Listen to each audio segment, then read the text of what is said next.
Good evening, শুভ সন্ধ্যা বন্ধুরা। তোমরা সব কেমন আছো? আশা করি তোমরা খুব ভালো আছো। আমিও ভালো আছি, মোটামুটি চলে যাচ্ছে। আর প্রচুর ঠান্ডা পড়েছে, দেখতেই পাচ্ছ তোমরা। আর এই যে আমার মেয়েকে পড়াতে দিতে যাচ্ছে, দেখো। কিছু বলে দাও, বলো তোমরা সব কেমন আছো?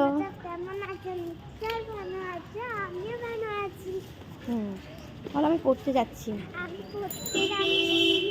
তারপরে আর কিছু বলো, আর কিছু বলো। বলো খুব ঠান্ডা পড়েছে, সবাই সাবধানে থেকো।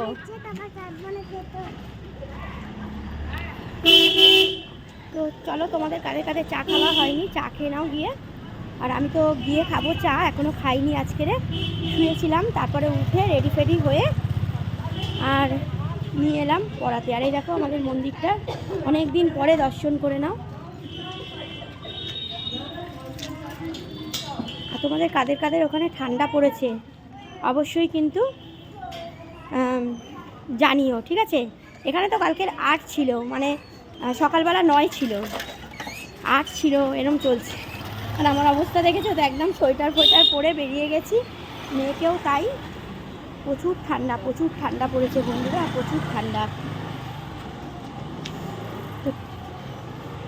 ঠান্ডার সময় যেটা দরকার সেটা হচ্ছে গরম গরম চা। চা কিন্তু 2-3 বার চাই, তাই তো? চলো, যাই হোক, একটুখানি মনটা খারাপ আছে, কেননা মানে হাসি খুশি থাকি আমরা, কিন্তু তার মধ্যেও অনেক দুঃখ, অনেক কিছু লুকানো থাকে। যাই হোক, আমি দেবলীনাদির কথা বলছি আর কি। তো যাই হোক, খুব দুঃখিত, খুব দুঃখ লাগলো শুনে।